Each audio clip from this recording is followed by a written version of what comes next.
Shalom, perkenalkan nama saya Jessica Melinda C. dengan NIM 205202500013 dari kelas A Psikologi. Pada mata kuliah psikometri kali ini, saya akan membahas beberapa topik materi. Topik materi yang pertama akan membahas yang pertama pengertian psikometri, kemudian tujuan psikometri, yang ketiga manfaat psikometri, dan yang keempat prinsip dasar psikometri. Psikometri adalah cabang ilmu psikologi yang berfokus pada teori dan teknik pengukuran psikologis. Jika psikologi adalah ilmu tentang jiwa dan perilaku, maka psikometri adalah penggaris yang digunakan untuk mengukurnya secara objektif. Berikut adalah penjelasan mendalam mengenai konsep dasar psikometri. Yang pertama, pengertian psikometri. Secara etimologis, psikometri berasal dari kata psike yang artinya jiwa dan metron atau pengukuran. Ini adalah bidang yang mempelajari desain, administrasi, dan interpretasi instrumen kuantitatif untuk mengukur atribut psikologis seperti kecerdasan, kepribadian, sikap, dan kemampuan kognitif. Objek ukur psikometri bersifat laten atau tidak tampak langsung, sehingga diperlakukan indikator perilaku untuk menarik kesimpulan tentang atribut tersebut. Yang kedua, tujuan psikometri. Tujuan utama psikometri adalah untuk mengubah fenomena psikologis yang abstrak menjadi data angka yang dapat diolah secara statistik.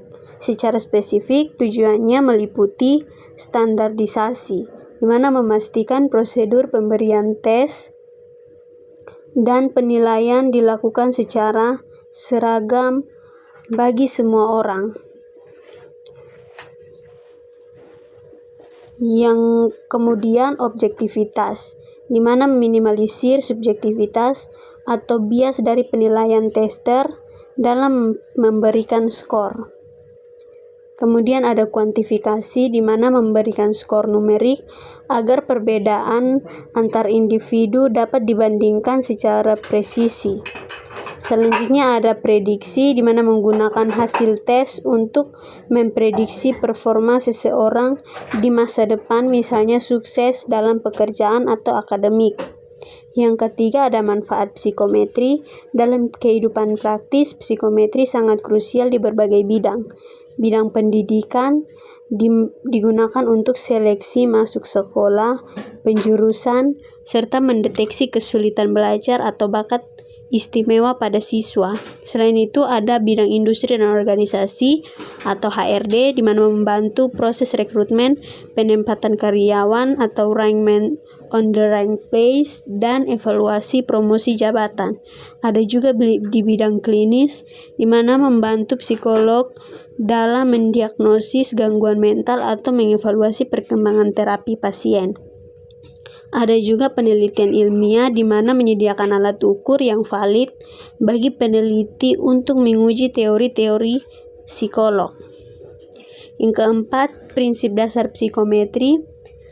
Agar sebuah alat ukur dianggap layak secara psikometri, ia harus memenuhi 3 prinsip utama.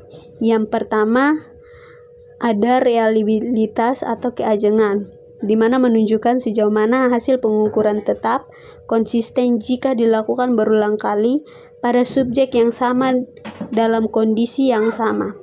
Contohnya, jika kita ingin mengikuti tes IQ hari ini dan minggu depan, maka hasilnya seharusnya tidak terpaut jauh. B. Validitas atau ketepatan, di mana menunjukkan sejauh mana alat ukur benar-benar mengukur apa yang seharusnya diukur. Contohnya, sebuah tes matematika harus mengukur kemampuan berhitung, bukan kemampuan membaca atau penguasaan bahasa. C. Standarisasi dan norma. Standarisasi adalah kondisi pengetesan seperti waktu, instruksi, dan lingkungan harus sama untuk setiap orang. Norma atau skor mentah yang diperoleh seseorang harus dibandingkan dengan kelompok acuan atau norma agar hasil tersebut memiliki arti, misalnya sangat tinggi, rata-rata, atau rendah. Psikometri pada dasarnya adalah jembatan antara dunia kualitatif jiwa manusia dengan dunia kuantitatif matematika. Tanpa psikometri, penilaian terhadap manusia hanya akan menjadi opini subjektif belaka. Selanjutnya kita masuk pada materi yang kedua, jelaskan pengertian variabel laten dan manifest, kemudian pengukuran variabel laten, variabel X dan variabel Y, kemudian variabel moderator dan variabel kontrol. Dalam statistik dan psikometri, memahami jenis-jenis variabel sangat penting untuk membangun kerangka berpikir atau model penelitian yang akurat. Berikut adalah penjelasan mendalam mengenai variabel-variabel tersebut.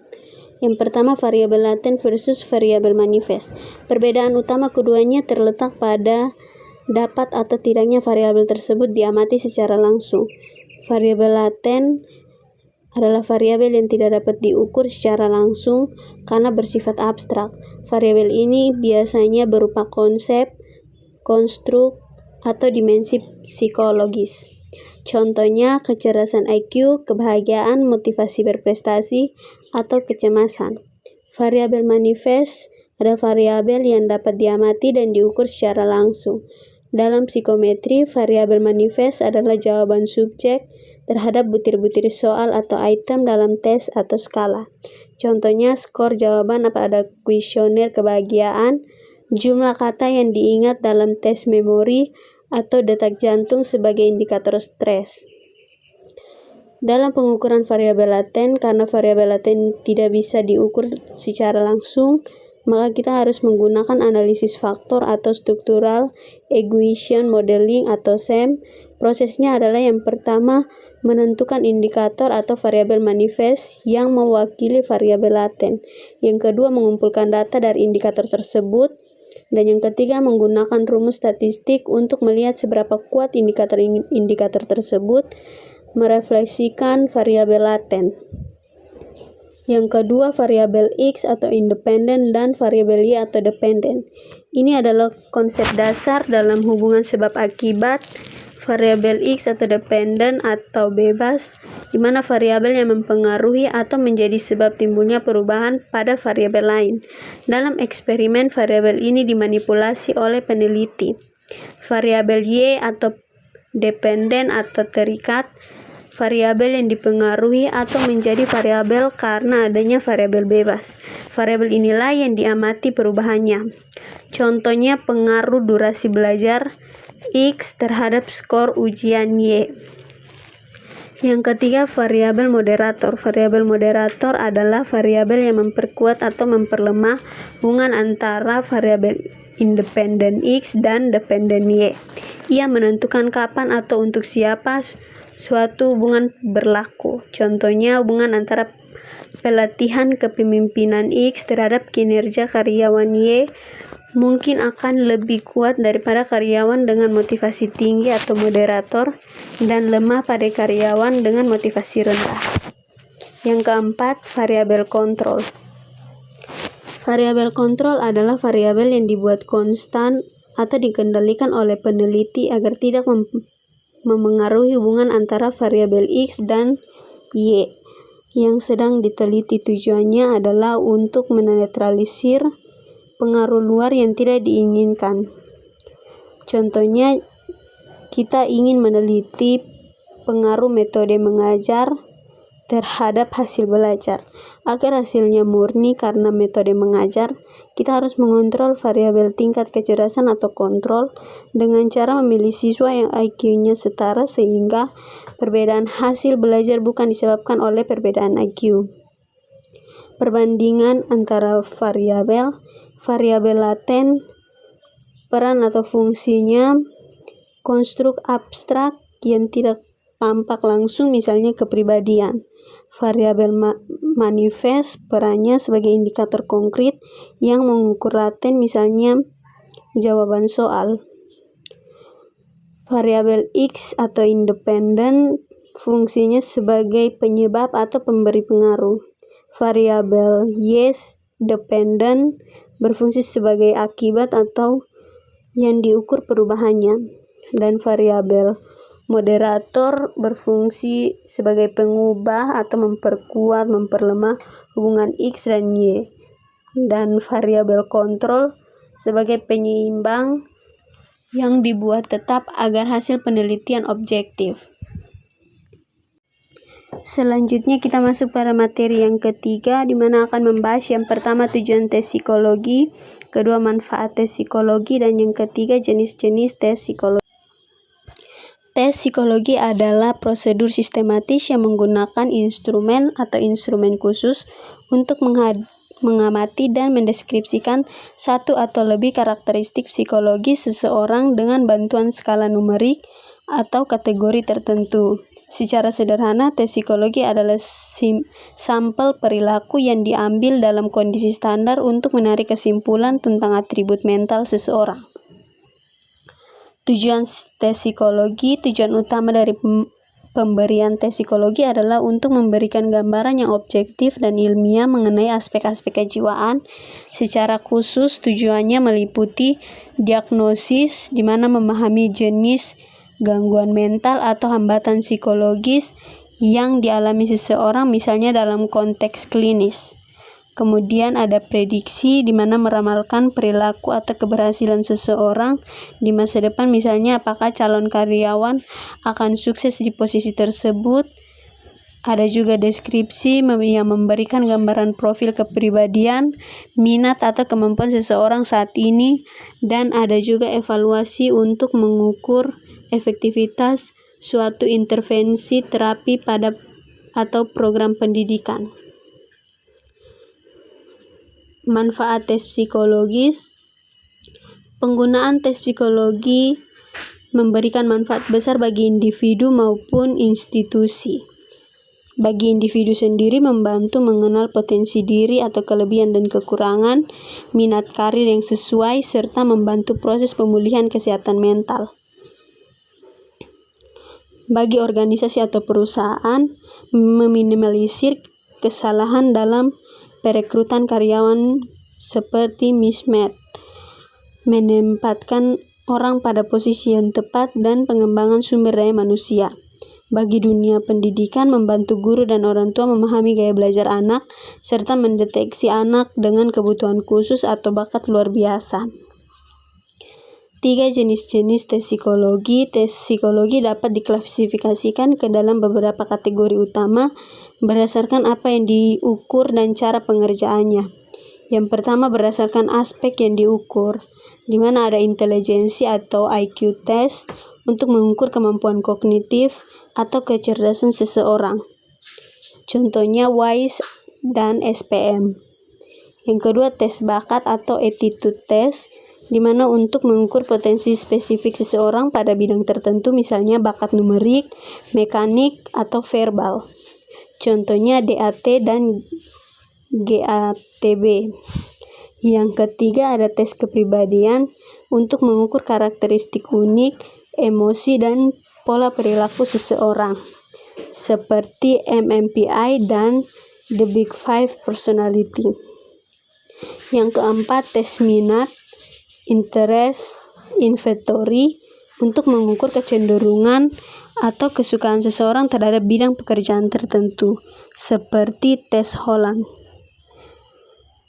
Bagian B berdasarkan teknik pengerjaan. Yang pertama, tes proyektif, di mana menggunakan stimulus yang tidak terstruktur atau ambigu untuk memancing jawaban yang merefleksikan alam bawah sadar. Contohnya tes Rossi, tes bercak tinta, gambar cerita, tes Warteg, dan tes gambar orang. Yang kedua, objektif atau non-proyektif, di mana menggunakan pertanyaan atau pernyataan yang terstruktur dengan pilihan jawaban yang jelas. Contohnya tes pilihan ganda atau skala Likert. C. Berdasarkan cara administrasi, tes individual dilakukan oleh satu tester kepada satu peserta, misalnya tes IQ Binet. Kemudian tes klasikal dapat dilakukan secara serentak kepada banyak orang sekaligus, misalnya tes masuk kerja atau sekolah. Dalam memahami jenis tes ini penting agar kita tidak salah menggunakan alat ukur untuk kebutuhan yang berbeda. Selanjutnya kita masuk pada materi yang keempat tentang teori tes klasik dan teori tes modern. Dalam psikometri terdapat dua paradigma besar yang digunakan untuk mengevaluasi kualitas alat ukur tes, yaitu teori tes klasik atau CTT dan teori tes modern yang lebih dikenal dengan teori respon butir atau IRT. Berikut adalah penjelasan mendalam mengenai perbedaan keduanya. Yang pertama, teori tes klasik atau CTT. Teori ini adalah pendekatan yang paling lama digunakan karena formulanya sederhana dan mudah diaplikasikan.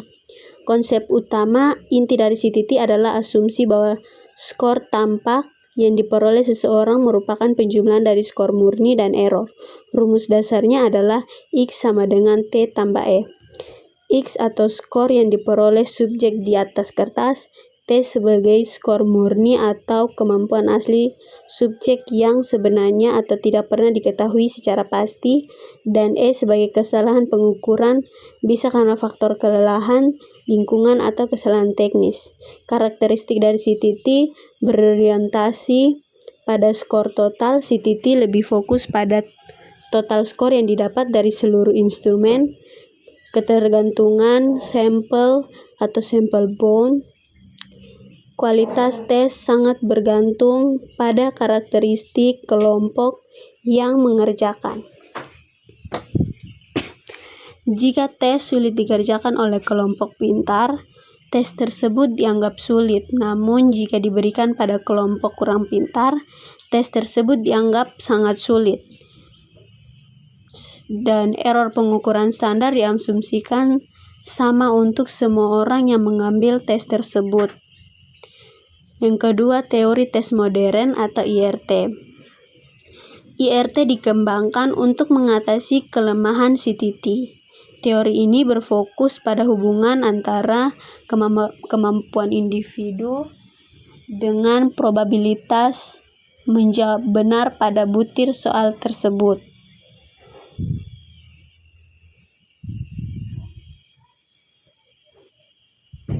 Konsep utama IRT berasumsi bahwa probabilitas seseorang menjawab benar suatu soal ditentukan oleh interaksi antara yang pertama, kemampuan subjek, di mana tingkat kompetensi atau sifat laten orang tersebut. Yang kedua, karakteristik butir soal, di mana tingkat kesulitan, seberapa sulit soal tersebut, kemudian daya beda, seberapa baik soal membedakan orang yang mampu dan tidak mampu, kemudian tebak-tebakan semu, di mana kemungkinan orang menjawab benar karena beruntung atau menebak. Karakteristik dari IRT berorientasi pada butir item. Analisis dilakukan per soal bukan per total tes. Invariansi parameter. Karakteristik butir soal tidak berubah meskipun diberikan pada kelompok yang berbeda, tidak tergantung sampel. Kemudian ada Computaris Adaptive Testing atau CAT, di mana memungkinkan pembuatan tes adaptif di mana soal akan menyesuaikan dengan kemampuan peserta secara real time. Perbandingan antara CTT dan IRT dari fitur unit analisis, CTT sebagai skor total atau seluruh tes dan IRT sebagai butir soal secara individu. Dari fitur sifat parameter, CTT bergantung pada sampel, sedangkan IRT tidak bergantung pada sampel atau invariansi. Pada fitur kelemahan CTT, jika sampel berubah maka statistik tes berubah, sedangkan IRT membutuhkan sampel yang sangat besar dan software yang rumit. Pada fitur error pengukuran, CTT dianggap sama untuk setiap peserta, sedangkan IRT sendiri berbeda-beda tergantung tingkat kemampuan peserta. Dan pada fitur perspektif, CTT menekankan pada reliabilitas instrumen, sedangkan IRT menekankan pada fungsi informasi butir soal.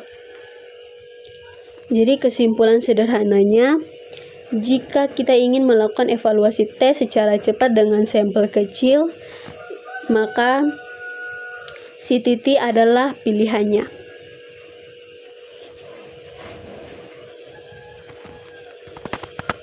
Namun, jika kita ingin membangun bank soal berskala besar seperti tes UTBK, TOEFL, atau Genri yang hasilnya harus persis dan adil tanpa tergantung siapa yang mengerjakannya, maka IRT adalah standar emasnya.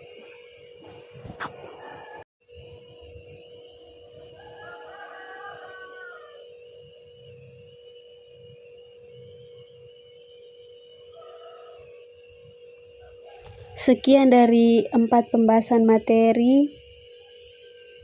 Terima kasih.